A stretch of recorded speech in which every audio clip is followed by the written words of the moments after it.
맥체인 성경 말씀 수양에는 살아계신 하나님을 인격적으로 성경 말씀으로 만나는 시간입니다. 인간의 영은 마음과 의지입니다. 그리고 인간의 정신은 생각과 감정입니다. 하나님은 영과 정신으로, 마음과 의지로, 생각과 감정으로 우리의 삶을 이루어 가도록 능력을 주셨습니다. 그러므로 주의 말씀이 영과 정신에 공급되어야 합니다. 이것이 주님과의 인격적 교제를 가능하게 합니다. 이제 주님이 주신 꿈과 소망을 가지고 열정의 몸으로 100%를 발휘하며 살면 됩니다. 이것을 행복이라 부릅니다. 결과는 주님께 맡기고 이제 주님을 의지하고 그분이 행하시는 선함에 만족하며 감사 찬양을 드리십시오. 오늘은 335일차 사모입니다. 우러러 받들며 마음속 깊이 따름, 이것이 사모한다는 것이죠. 같이 읽겠습니다. 하나님은 사람은 하나님을 향하여 간절히 사모하는 것이 있습니다. 하나님은 사람이 죄와 불순종을 멀리하고 거룩하고 경건하고 온전하기를 사모하고 인간은 하나님이 구원과 복 베푸시기를 사모합니다. 그렇습니다. 하나님이 우리를 사모하는 것, 우리가 하나님에 대하여 사모하는 것 있다는 것이죠.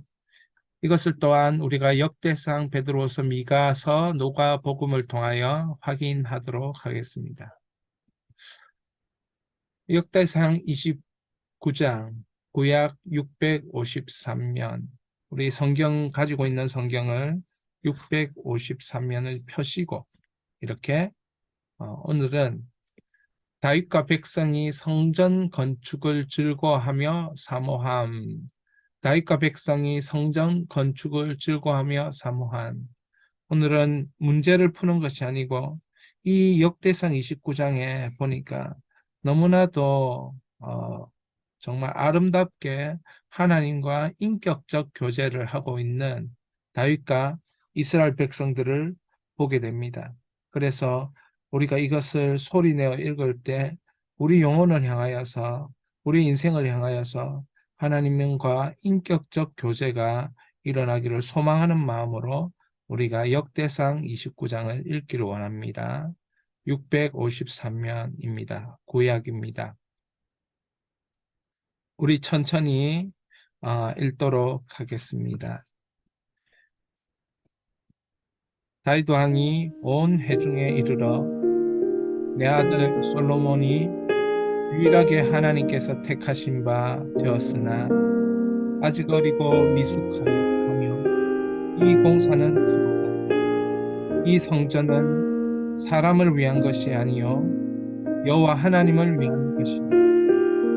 내가 이미 내 하나님의 성전을 위하여 힘을 다하여 준비하였나니 곧 기구를 만들 금과 은과 녹과 철과 나무와 또 만호와 가공할 검은 보석과 회석과 다른 모든 보석과 옥돌이 매우 많으며 성전을 위하여 준비한 이 모든 것 외에도 내 마음이 내 하나님의 성전을 사모함으로 내가 사유한 금, 은으로 내 하나님 성전을 위하여 드렸노니 곧 오빌의 금 3,000달란트와 수은 7,000달란트라 모든 성전 벽에 입히며 금, 은 그릇을 만들며 당인의 손으로 하는 모든 일에 쓰게 하였노니 오늘 누가 즐거이 손에 채워 여호와께 드리겠느냐 하는지라. 이에 모든 가문의 지도자들과 이스라엘의 모든 지파의 지도자들과 본부장과 백부장과 왕의 사무관이 다 즐거이 드리되 하나님의 성전 공사를 위하여 금 5천 달란트와 금 만 디릭, 은 만 달란트와 놋 18,000달란트와 펄 10만 달란트를 드리고 보석을 가진 모든 사람은 게르손 사람 의엘의 손에 맡겨 여호와의 성전 곳간에 드렸더라. 백성들은 자원하여 드렸으므로 기뻐하였으니 곧 그들이 성심으로 여호와께 자원하여 드렸으므로 다윗 왕도 심히 기뻐하니라. 다윗이 온 회중 앞에서 여호와를 송축하여 이르되 우리 조상 이스라엘의 하나님 여호와여 주는 영원부터 영원까지 송축을 받으시옵소서. 여호와여 위대하심과 권능과 영광과 승리와 위엄이 다 주께 속하였사오니 천지에 있는 것이 다 주의 것이로소이다. 여호와여 주권도 주께 속하였사오니 주는 높으사 만물의 머리시니 우와 귀가 주께로 말미암고 또 주는 만물의 주제가 되사 오늘의 권세와 능력이 있사오니 모든 사람을 크게 하심과 강하게 하심이 주의 손에 있나이다. 우리 하나님이여 이제 우리가 주께 감사하고 주의 영화로운 이름을 찬양하나이다. 나와 내 백성이 무엇이기에 이처럼 즐거운 마음으로 들을 힘이 없나이까. 모든 것이 주께로 말미암아 싸우니 우리가 주의 손에서 받은 것으로 주께 드렸을 뿐입니다. 우리는 우리 조상들과 같이 주님 앞에서 이방 나그네와 거류민들이라 세상에 있는 날이 그림자 같아서 희망이 없나이다. 우리 하나님 여호와여 우리가 주의 거룩한 이름을 위하여 성전을 건축하려고 미리 저축한 이 모든 물건이 다 주의 손에서 왔사오니 주의 것이니이다. 나의 하나님이여 주께서 마음을 감찰하시고 정직을 기뻐하신 줄 내가 아나이다. 내가 정직한 마음으로 이 모든 것을 즐거이 드렸사오니 이제 내가 또 여기 있는 주의 백성이 주께 자원하여 드리는 것을 보니 힘이 기쁘도소이다. 우리 조상들 아브라함과 이삭과 이스라엘의 하나님 여호와여 주께서 이것을 주의 백성 심중에 영원히 두어 생각하게 하시고 그 마음을 준비하여 주께로 돌아오게 하시오며 또 내 아들 솔로몬에게 정성된 마음을 주사 주의 계명과 법면과 율례를 지켜 이 모든 일을 행하게 하시고 내가 위하여 준비한 것으로 성전을 건축하게 하옵소서 하였더라. 다윗이 온 회중에게 이르되 너희는 너희 하나님 여호와를 송축하라 하며 회중이 그 조상들의 하나님 여호와를 송축하고 머리를 숙여 여호와 왕에게 절하고 이튿날 여호와께 제사를 드리고 또 여호와께 번제를 드리니 송아지가 1000마리요 순양이 1000마리요 어린 양이 1000마리요 또 그 전대라. 온 이스라엘을 위하여 풍성한 제물을 드리고 이날에 무리가 크게 기뻐하여 여호와 앞에서 먹으며 마셨더라. 우리가 다윗의 아들 솔로몬을 다시 왕으로 삼아 기름을 부어 여호와께 돌려 주권자가 되게 하사하고 사독에게도 기름을 부어 제사장이 되게 하니라. 솔로몬이 여호와께서 주신 왕위에 앉아 아버지 다윗을 이어 왕이 되어 형통하니 온 이스라엘이 그의 명령에 순종하며 모든 방백과 용사와 다윗 왕의 여러 아들들이 솔로몬 왕에게 복종하니 여호와께서 솔로몬을 모든 이스라엘의 목전에서 심히 크게 하시고 또 왕의 위엄을 그에게 주사 그전 이스라엘 모든 왕보다 뛰어나게 하셨느니라. 이새의 아들 다윗이 온 이스라엘의 왕이 되어 이스라엘을 다스린 기간은 40년이라. 헤브론에서 7년간 다스렸고 예루살렘에서 33년을 다스렸더라. 그가 나이 많아 늙도록 부하고 종기를 누리다가 죽음에 그의 아들 솔로몬이 대신하여 왕이 되니라. 다윗 왕의 행적은 처음부터 끝까지 선견자 사무엘의 글과 선지자 나단의 글과 선견자 가세의 글에 다 기록되고 또 그의 왕된 일과 그의 권세와 그와 이스라엘의 온 모든 나라의 지난날의 역사가 다 기록되어 있느니라. 아멘. 여러분, 이 말씀을 보면서 어떤 마음이 듭니까? 다윗이 얼마나 하나님을 사랑했는지, 그 하나님을 사랑하는 마음으로 하나님 앞에 나아가 성전을 아들과 함께 지어 드리려고 할 때에 하나님이 주신 놀라운 축복과 은혜, 하나님, 내 백성이 무엇이기에 이처럼 즐거운 마음으로 드리게 함이 있나이까, 이렇게 힘이 있나이까, 이렇게 말합니다. 참으로 하나님께서 다윗에게 허락한 은혜의 삶들을 우리가 이 성경을 읽는 동안 우리에게도 동일하게 주신 줄 믿습니다. 성경을 믿을 때에 다윗에게 일어난 일이 우리에게도 일어난다는 것을 믿을 수 있기를 바랍니다. 우리 베드로후서 3장입니다. 신약 성경 386면 베드로후서 3장, 자, 함께 읽겠습니다. 베드로와 성도는 주의 날에 임함을 간절히 사모함. 베드로와 성도는 주의 날에 임함을 간절히 사모함. 여러분, 그렇습니다.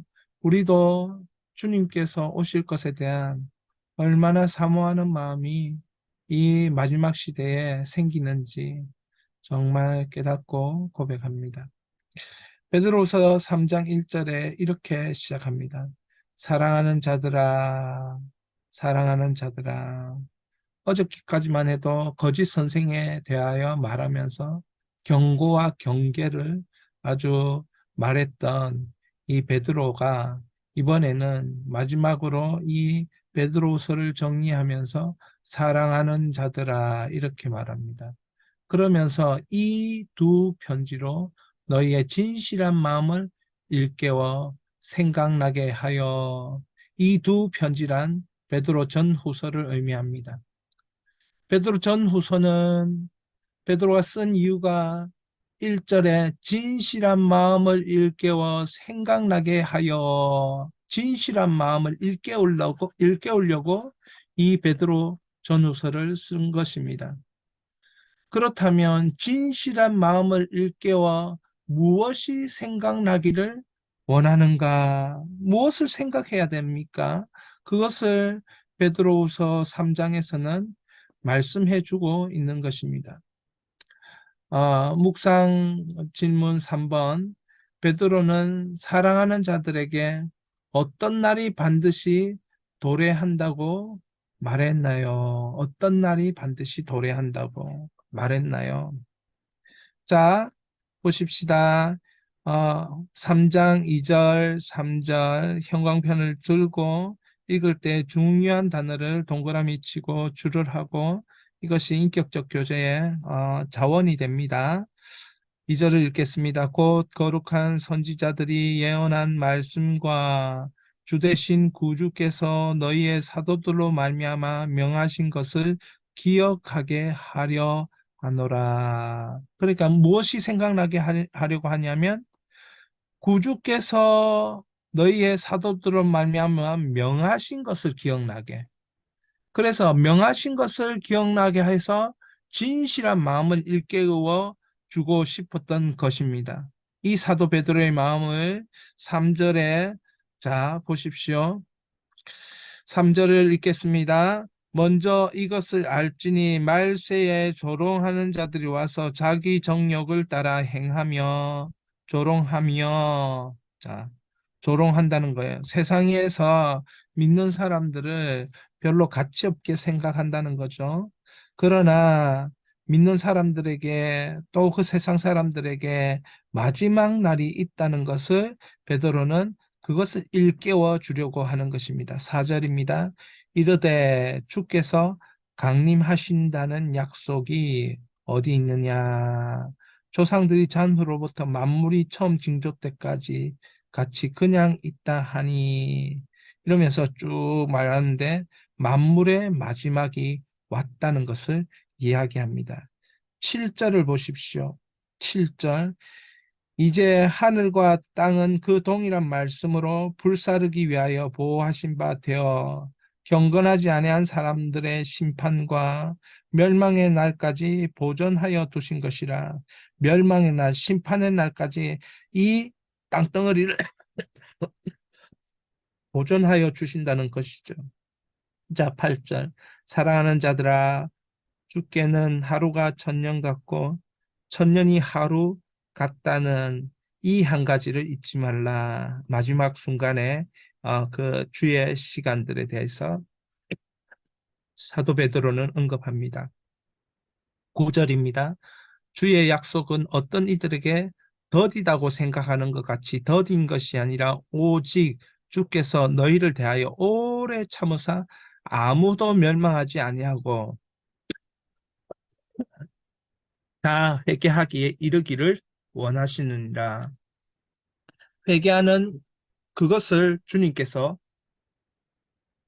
기다리고 계십니다. 그래서 주님이 빨리 오시고 싶지만 참아 기다리는 것이 오래 참으셔서 기다리는 것입니다. 10절을 우리가 같이 있습니다. 그러나 주의 날이 도둑같이 오리니 그날에는 하늘이 큰 소리로 떠나가고 물질이 뜨거운 불에 풀어지고 땅과 그 중에 있는 모든 일이 드러나리로다.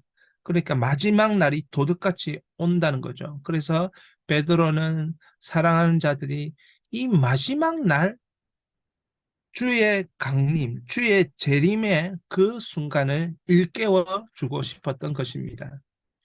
자, 네 번째 묵상 질문. 베드로는 곧 주의 날이 임하기 전에 어떻게 생활하라고 말했나요? 우리 10절, 12절.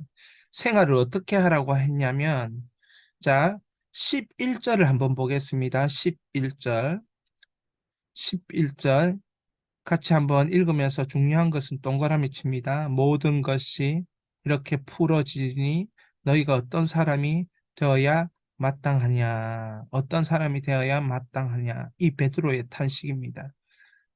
어떤 사람이 될 거냐 하면 되어야 되느냐 하면 거룩한 형실과 경건함으로 12절 하나님의 날이 임하기를 바라보고 간절히 사모하라. 하나님 날이 임하기를 바라보고 간절히 사모하라. 이것이 우리가 마지막 날 주의 날이 임할 때에 우리의 삶이 되어야 합니다. 그날에 하늘이 불에 타서 풀어지고 물질이 뜨거운 불에 녹아 시련이와 14절 그러므로 사랑하는 자들아 너희가 이것을 바라보나니 주 앞에서 점도 없고 흠도 없이 평강 가운데서 나타나기를 힘쓰라. 평강 가운데서 거룩하게 살라. 평강 가운데서 거룩하게 살라. 17절.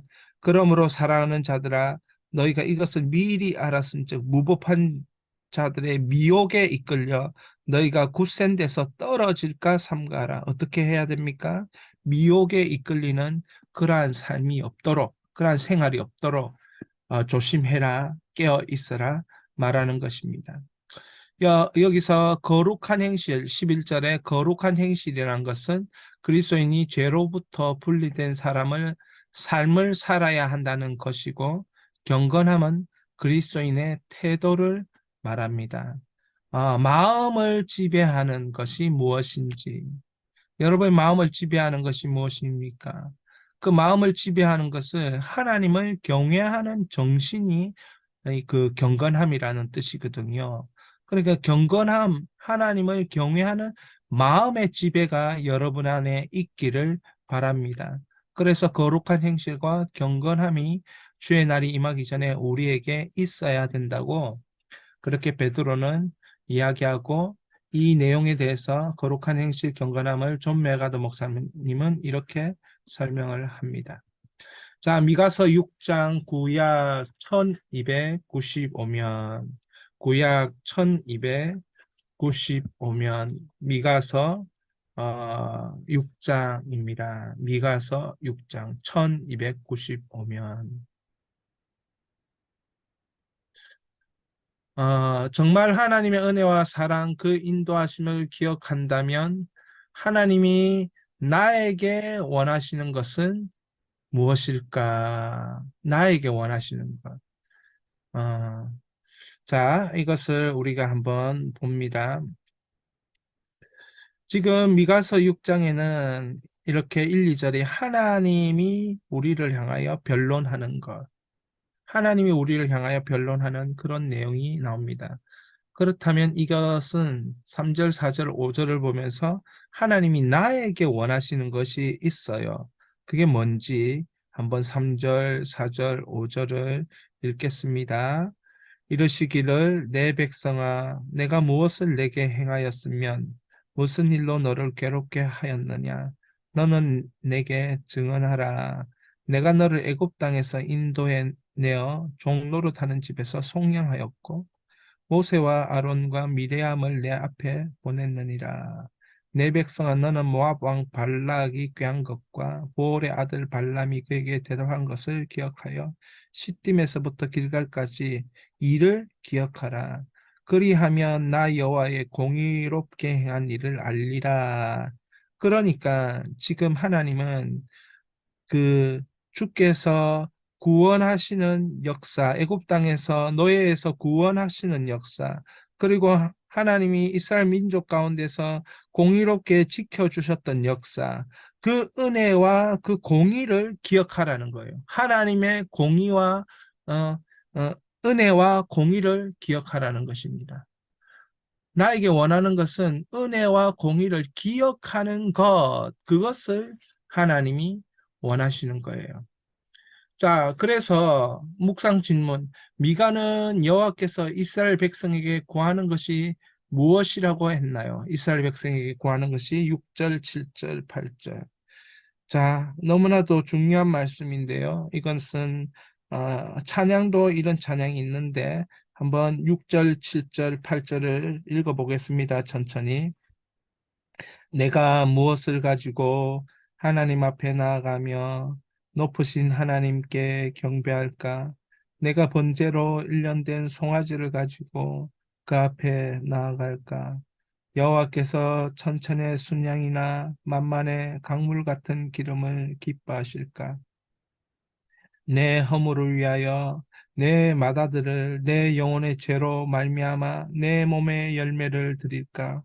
사람아, 주께서 선한 것이 무엇임을 내게 보이셨나니 여호와께서 내게 구하시는 것은 오직 정의를 행하며 인자를 사랑하며 겸손하게 내 하나님과 함께 행하는 것이 아니냐. 구하는 것이 무엇입니까?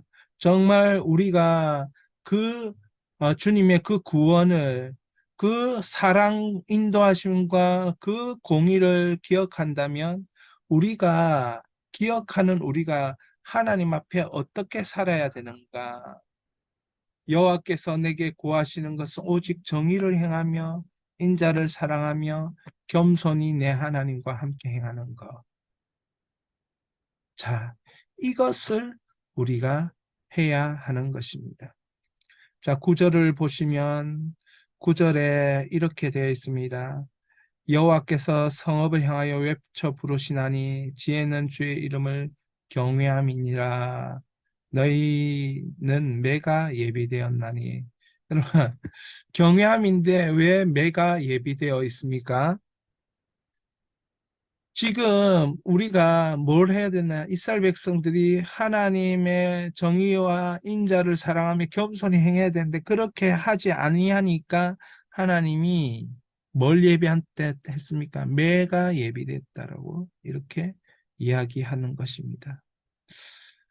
그 뒤에 보면 심판이 나옵니다. 심판이. 자, 그래서 묵상 질문에 보면 하나님께서는 미가를 통해 어떠한 자들과 나라를 심판하신다고 하셨나요? 그러니까 매가 준비되었다는 것은 심판을 의미하는데 자, 어떤 사람이 심판을 받는 건가? 우리 10절에 나와 있습니다. 악인의 집에 아직도 불의한 재물이 있느냐? 축소시킨 가증한 에바가 있느냐? 11절 내가 만일 부정한 저울을 썼거나 주머니에 거짓 저울추를 두었으면 깨끗하게 하겠느냐? 그 부자들은 강포로 가득하였고 그 주민들은 거짓을 말하니 그 혀가 입에서 거짓되도다. 자, 그래서 13절에 보면 어떻게 하겠습니까?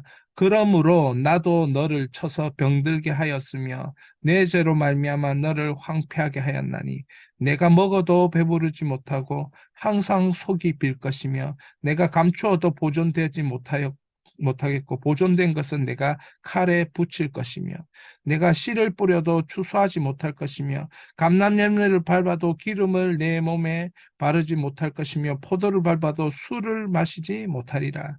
어떻습니까? 어떤 심판입니까? 삶에 있어서 구석구석 심판하신다는 거예요.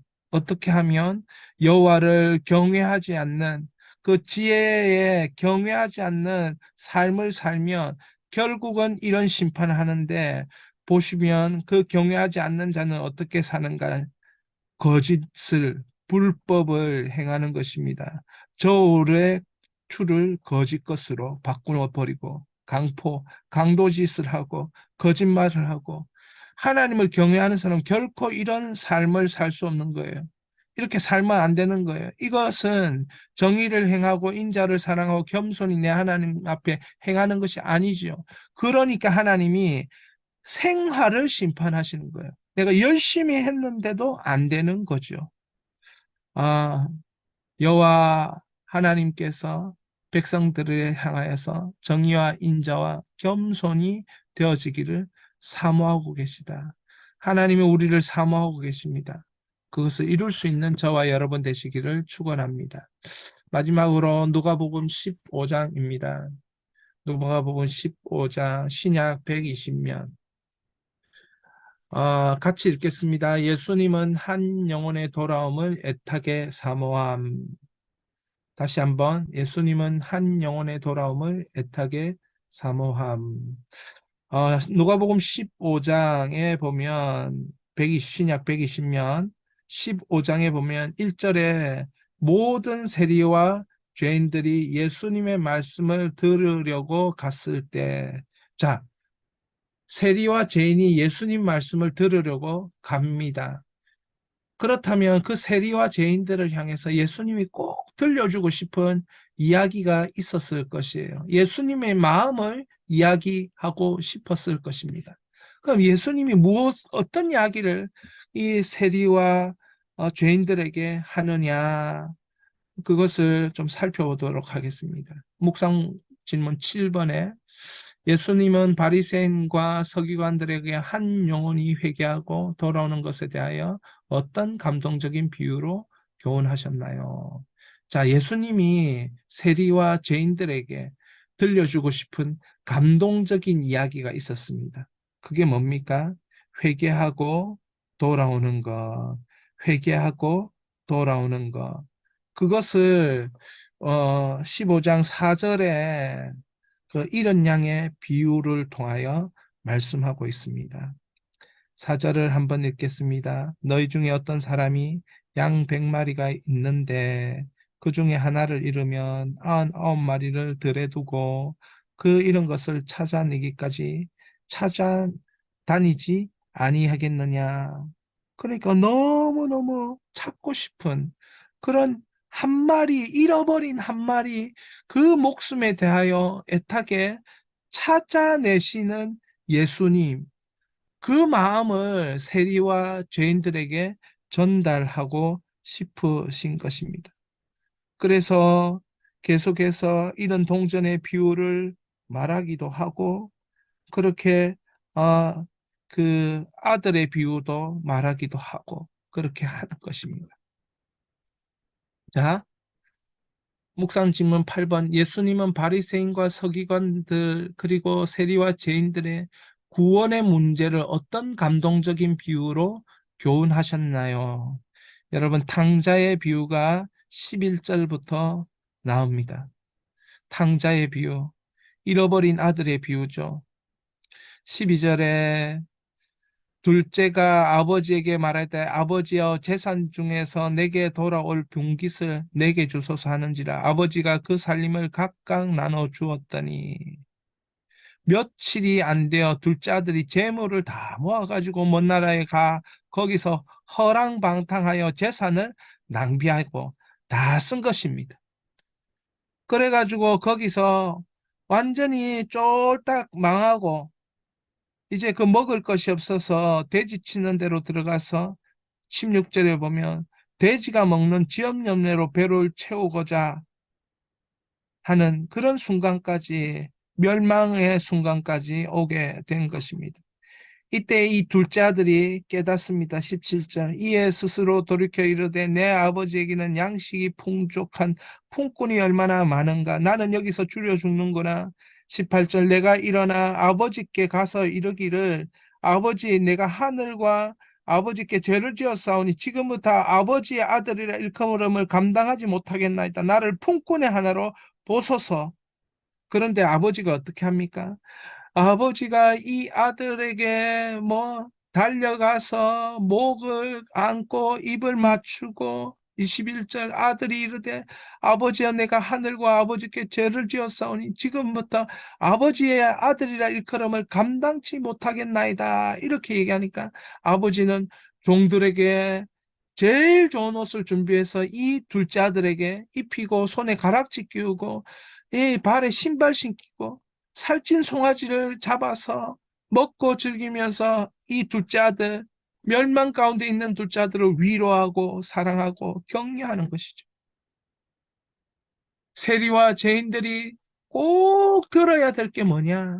아버지의 사랑, 하나님 아버지의 사랑, 너희들을 구원하고 싶어 하시는 하나님 아버지의 사랑, 죄를 지어서 떠나가고 죄를 지어서 허랑방탕하게 살아도 다시 돌아오기를 기다리는 아버지의 사랑을 이렇게 우리 예수님께서 말씀하고 계신 것입니다. 저는 이 말씀을 통하여 아버지가 얼마나 이 아들을 사랑하셨는지 하나님이 바로 그런 분이시라고 예수님은 소개하고 있습니다. 우리가 이 시간에 기도하겠습니다. 사모를 묵상하며 삶의 서사일지로 주님께 나아가라. 여러분 기도하다 보면 마음에 떠오르는 생각이 있습니다. 텅 빈 내 마음인 것 같지만 기도하다 보면 예수님께서 마음속에서 만나 주십니다. 기억나게 하십니다. 깨닫게 하십니다. 그것을 삶의 서사라고 부르고 그것을 기록하다 보면 주님과 인격적인 교제를 하고 동행하게 되는 것입니다.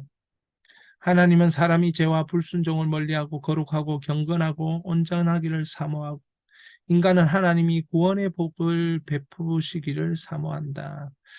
그런 은혜가 우리에게 있을 것입니다. 하나님을 사모하는 것을 이루어 드리고 하나님도 우리를 사모하는 우리가 사모하는 것을 또한 이루어 주시는 구원과 복의 은혜를 베풀어 주시는 그 일들이 우리에게 일어날 줄 믿습니다. 하나님께 모든 것을 말씀드린 여러분 되시기를 바랍니다.